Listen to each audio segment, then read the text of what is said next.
Ever feel like you're just drowning in to-do lists? Oh, tell me about it. Right. You're running from meeting to meeting, but at the end of the day, you're like, what did I actually do today? Yeah. It's like we're all stuck in this loop of busy work, but is it actually making us better at what we do? That's what I'm so curious about with this whole idea of slow productivity that we're diving into today. It's definitely not just another productivity hack. No, not at all. Yeah. It's more like a whole new way of thinking about work, right? Absolutely. Like, how can we be more intentional and actually produce our best work without burning ourselves out? And that's why I'm so excited to be diving into Cal Newport's book, Slow Productivity. It really challenges that always-on mentality. That hustle culture, right? Yes, exactly. Which so many of us are struggling with, I think. Yeah. It's interesting you say struggling because Newport really gets into the why behind that feeling of exhaustion that I think so many, especially knowledge workers, are feeling today. Yeah. He argues that it actually goes all the way back to the Industrial Revolution. Okay, so let's unpack that a little bit. Because when I think Industrial Revolution, I think factories, I think assembly lines, Right. mass production. Exactly. And back then, productivity was all about maximizing output, right? Like how many widgets can you crank out on an assembly line? Right.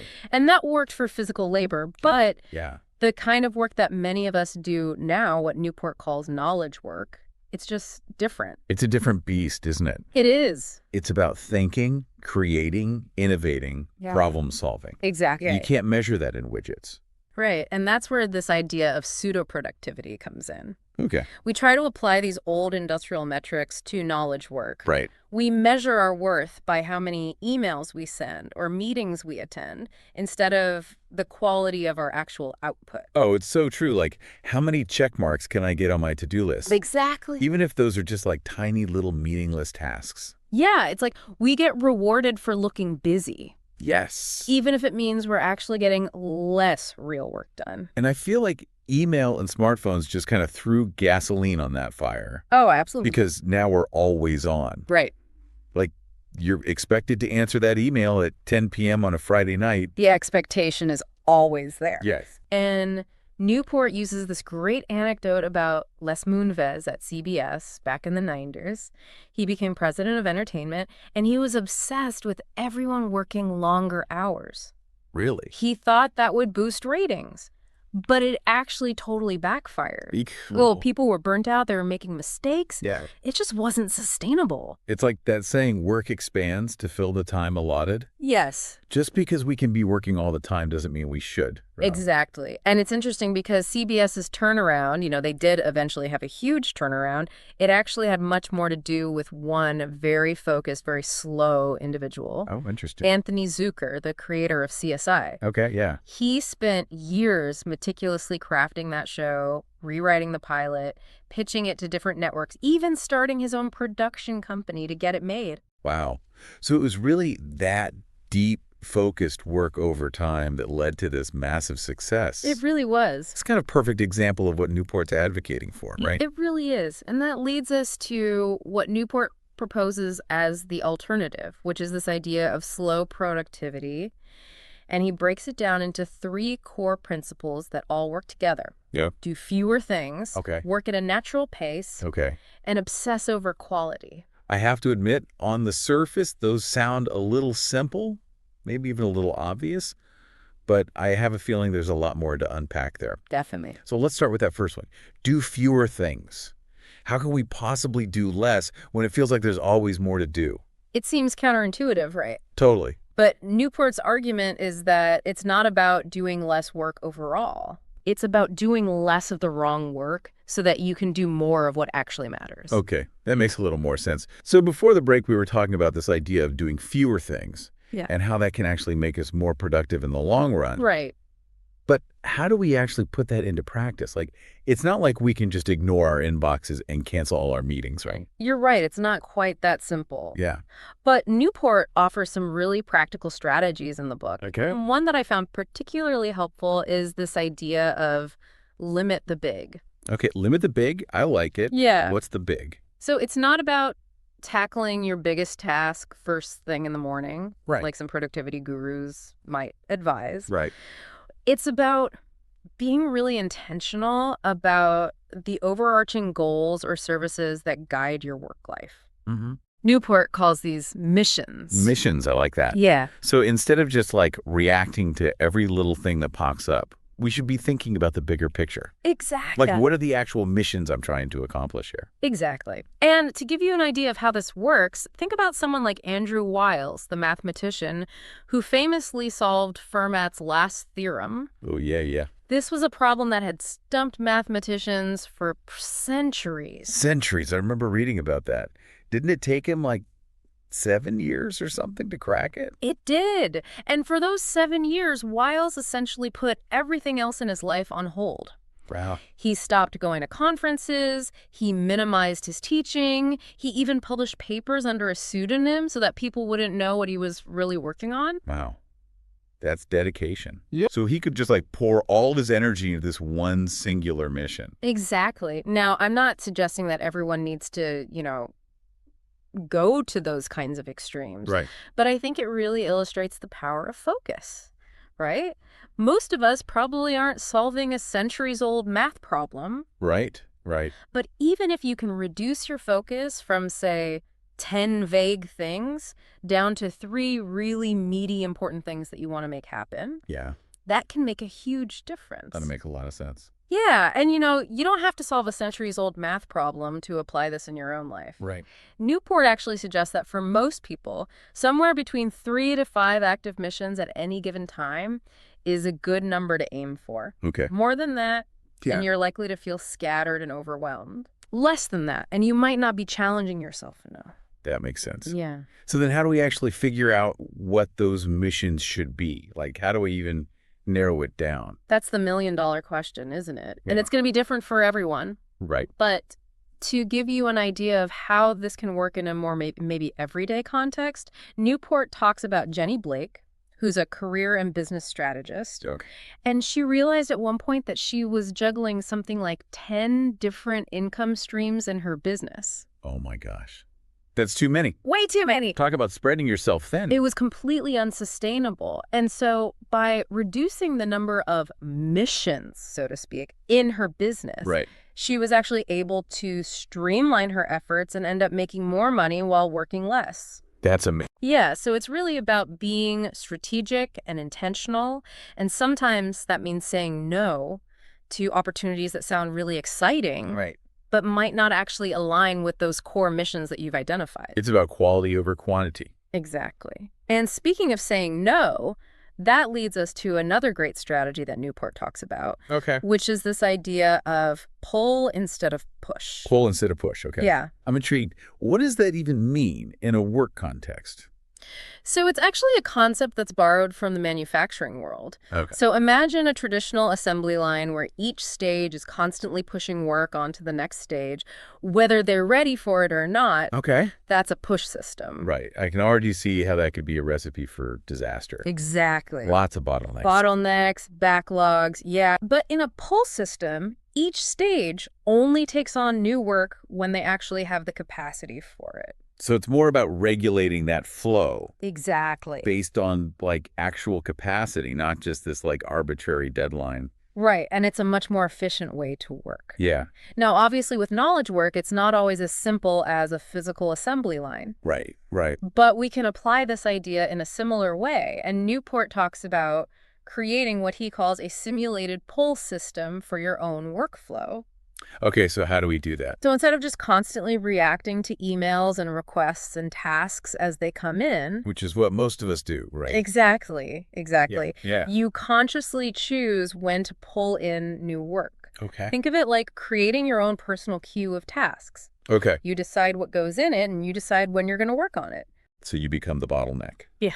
In a good way. You become the bottleneck, exactly. I like it. So you're no longer at the mercy of, every single email notification or Right. meeting invite that pops up. You're consciously deciding. Yeah, you're curating your own workflow. Exactly. I like this a lot. Yeah. This is good. It's a game changer. It is. Okay, but before we move on, because we're talking about doing less and being more intentional with our time, I do want to circle back to something that you mentioned earlier. Sure. about how this all applies to working parents, because I know so many of our listeners are juggling kids and jobs, Of course. and they're probably like, how on earth am I supposed to do fewer things? It's a really important point, and it's something that Newport definitely doesn't shy away from in the book. Yep. He talks about the work of Bridget Schulte. Okay. She's a journalist and a mother of two. Okay. And she actually wrote a whole book called Overwhelmed about this very struggle. Yeah, I've heard of that book. I feel like that really resonated with a lot of working parents, especially mothers, who often feel this pressure to be on all the time, both at work and at home.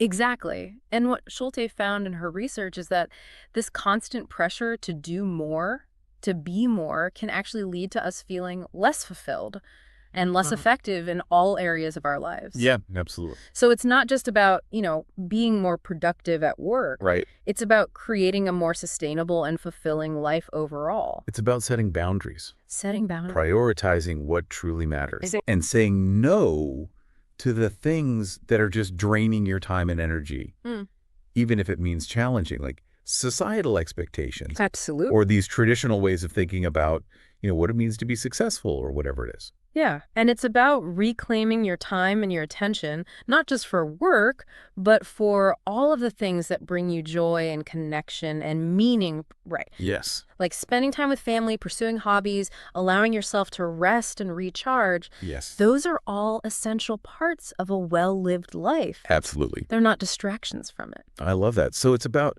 approaching our work with this more holistic perspective, I guess, where it's not just about, squeezing every last drop of productivity out of ourselves. Exactly. But it's about creating a life that we actually enjoy living. Yeah, a life that feels sustainable and fulfilling. Yes. And when we approach our work from that place, I think that's when we can really start to see the benefits of slow productivity. Absolutely. It's not about doing less. It's about doing what matters Exactly. at a pace that feels good to us. Right. And focusing on creating something that we're really proud of. Yes. And that, I think, is a really powerful message. It is. And, speaking of pace, we've covered this idea of do fewer things. Right. That first principle of slow productivity. Yes. But what about that second principle of work at a natural pace? Yes. That one, I think, maybe feels a little less counterintuitive. Yeah. Because I think a lot of us intuitively know that we can't just be on all the time. Right. But I'm curious to hear what Newport has to say about it. Well, I think one of the things that he challenges us to think about is that, it's easy to think that we have to be on all the time to be productive. Yeah. But if we actually look at history, that's not necessarily the case. Yeah. A lot of the most brilliant thinkers and creators, they actually worked at a much more variable pace. Really?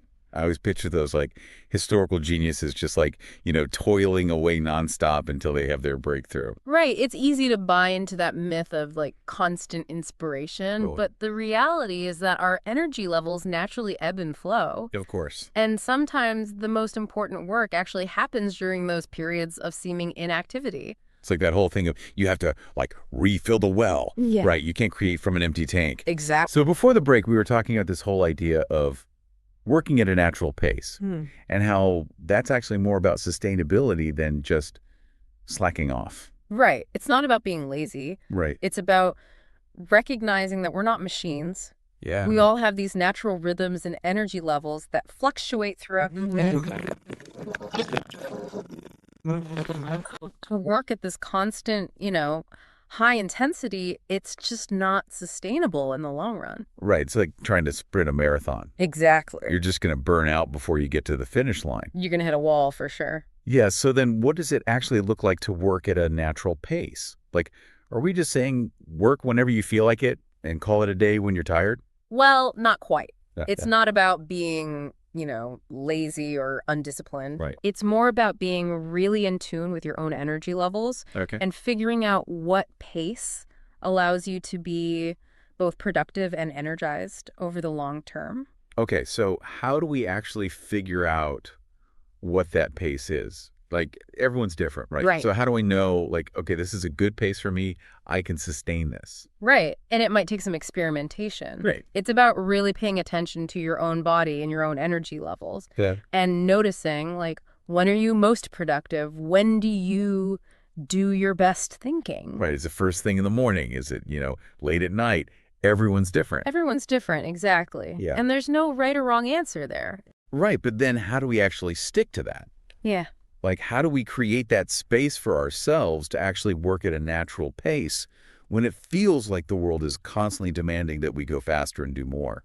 Yeah, and that's where I think some of the strategies that Newport talks about can be really helpful. Okay. Because it's about setting boundaries. It's about being really intentional with our time. Okay. And sometimes it's about pushing back on those external demands Right. that are trying to dictate our pace. Right. That's so hard, though. It is hard. It is. But it's so worth it. Okay, so what are some of those strategies that we can use to actually, reclaim our time and our pace in that way? Well, one that Newport talks about is this idea of take longer. Take longer. I mean, Yeah, that always right. sounds radical in today's world. Right. Of instant gratification, right? Yeah. Everything's got to be done faster. Faster, quicker, yeah. But, what often happens when we rush is that we end up with, mediocre results. Right, where we burn ourselves out. Exactly. Yeah.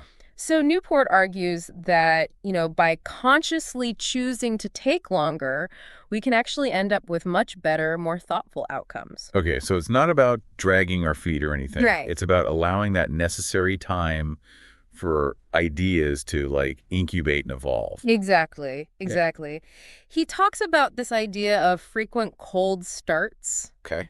which is essentially the idea of stepping away from a project and then coming back to it with fresh eyes. Oh, I love that. Think about a time where you were really stuck on a problem and then you went for a walk or you took a shower and then boom, The solution appeared. the solution just magically comes to you.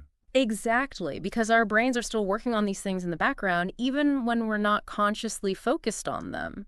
It's like our best thinking happens when we're not even trying. Exactly. So, instead of forcing ourselves to stare at that screen until we have a breakthrough, Right. maybe we should be, scheduling in those walks, those breaks, those moments where our minds can actually wander Yeah. and make those connections. It's about trusting the process. Yes, Trusting that it takes time absolutely. and that creativity isn't always linear. It's not always linear. Yeah, it's messy. It is. It's messy. Yeah. It's a process. So we've talked about take longer. What about that idea of work poetically? Work poetically, yeah. This one's fun. That one, to me, I'm just picturing myself writing sonnets in my notebook instead of spreadsheets. Right. It's not quite that literal, Okay. but it is about recognizing that our environment, our surroundings can have a huge impact on our creativity and productivity. So you mean having an actual dedicated workspace instead of just working from the couch? That's definitely part of it. Okay. And remember when we were talking about Mary Oliver earlier? Yeah. And how she found so much inspiration on her nature walks? Well, think about it. She didn't just happen to be in nature. Right. She intentionally chose to go for those walks because she knew that environment was conducive to her creative process. So it's about matching your surroundings to your mental state. Exactly. Yeah. So, if you're doing creative work, maybe you need a space that's filled with natural light, Yeah. plants, inspiring artwork, things like that. Yeah. Yeah. If I need to focus, I need a clean desk. Yeah. Yes, exactly. No clutter. Yeah, so it's about figuring out what works for you Okay. and what type of environment is going to support the kind of work that you're doing. Okay. So it's more than just the physical space too, right? Right. It's also about the rituals and routines that we create around our work. Ooh, rituals. Okay. Tell me more about that. Well, Newport, he actually talks about these ancient mystery cults Okay. and how they would use these really elaborate rituals to prepare participants for some kind of transformative experience. Okay. And he's not suggesting that we need to, start sacrificing animals or anything like that. Right. Right. But I think there's something to be said for creating these little cues Yeah. that signal to our brains that it's time to switch gears Okay. and enter a different mode of thinking. So it's like creating your own little productivity ritual. Exactly. Maybe it's as simple as, lighting a candle or Yeah. brewing a specific type of tea before you sit down to work. Yeah, I like that. Or maybe it's listening to a certain playlist when you really need to get in the creative flow. It's like setting the mood. Exactly. Yeah, I'm into it. Yeah. So we've talked about taking longer, working poetically. What about that final principle of slow productivity, which is obsess over quality. That feels, again, a little bit counterintuitive, I think, It does. in a world that often prioritizes speed over everything else. Right. And it's easy to fall into that trap of thinking that we have to, churn things out as quickly as possible. Right. Yeah, it's like move fast and break things, that whole mentality. Mm-hmm. Exactly. But you know what? When we do that, we often end up sacrificing quality. Right. And I think ultimately what Newport is arguing is that prioritizing quality often leads to more freedom and control in the long run. Okay, so even if it means, like, saying no to some opportunities that come your way. It might. Yeah. It might mean, turning down a client or a project that, deep down, isn't a good fit. Yeah. Yeah, or not chasing the shiny object. Exactly, because you're so focused on building this body of work that you're truly proud of. Yeah. That you're willing to be more discerning. I like that a lot. Yeah. That really resonates with me. And, a perfect example of this is Newport talks about Paul Jarvis, who's a web designer. Yeah. And he built a really successful business for himself by focusing on doing a few things exceptionally well. Right, yeah. Rather than trying to, be everything to everyone. Right, which is easy to do these days, especially when you're first starting out. You're just like, yes, we'll take any client. I'll do anything. Exactly. But, you get to a certain point where you realize that's not sustainable. No. And it's not actually serving you. So it's really about quality over quantity. Exactly. Which I think is like such a good reminder. Absolutely. For all of us, no matter what we do. Absolutely. And one of the, I think, most powerful strategies that Newport offers for, really embodying that idea of obsess over quality is to improve your taste. Yes. Which I love. It's so important. Yeah, and he talks about Ira Glass, right? Mm-hmm. And this idea that there's often a gap. The gap. Yes, between our taste and our ability. Yes, especially when we're first starting out. Oh, absolutely. Right? We can recognize good work. Right. We can see it. We can appreciate it. Yeah. But we haven't necessarily developed the skills to create it ourselves yet. And that gap can be so frustrating. It's like, oh, I know what I want it to sound like, but I can't get there yet. Exactly. And it's so easy to get discouraged in those moments. Right. But I think what Glass emphasizes is that, this is a normal part of the process. Right. And that the key is to just keep showing up, keep learning, keep practicing. So how do we actually do that? How do we get better at improving our taste, so to speak? Well, a big part of it is simply exposing ourselves to high quality work in our field. Okay. So, if you're a writer, that might mean reading as much as you can, attending workshops, getting feedback from other writers. Finding your tribe. Finding your tribe, exactly. Surrounding yourself with people who inspire you, who challenge you to be better. I love that. It's about seeking out that external feedback and support, but it's also about cultivating that internal drive to improve. Yeah, the commitment to excellence. Exactly. Which I think ties really nicely into this last strategy that I wanted to make sure we touch on, which is this idea of bet on yourself. Bet on yourself. Yeah, I love that one. I do too. It's so good. But I'm curious, what does that actually look like in a work context? Well, for me, it's about putting yourself out there. Okay. Taking risks and trusting in your own abilities. So it's about stepping outside of your comfort zone. Absolutely. Being willing to maybe even fail publicly. And,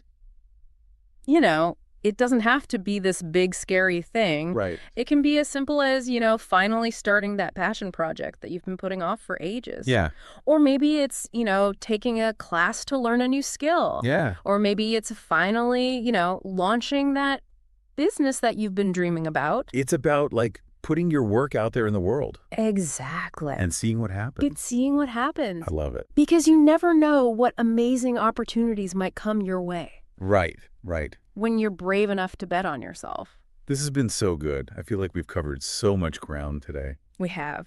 This idea of slow productivity, it's not about doing less. It's about doing what matters. Absolutely. At a pace that feels good to us, in a way that feels sustainable. And in a way that allows us to create our best work. Yes, exactly. And I think at the end of the day, that's what we're all striving for, right? Absolutely. Is to produce work that we're proud of. Yeah. That feels meaningful.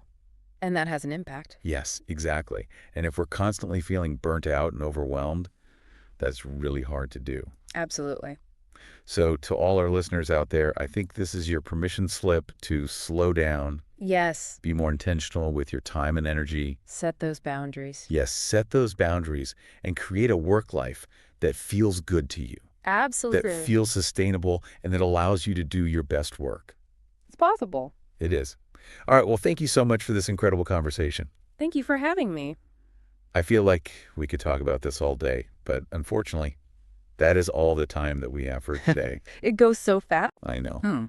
But to our listeners, thank you so much for joining us on this deep dive into slow productivity. Yes, thank you. And remember, even small changes can make a big difference. Absolutely. So start small, be kind to yourselves, and keep creating amazing things.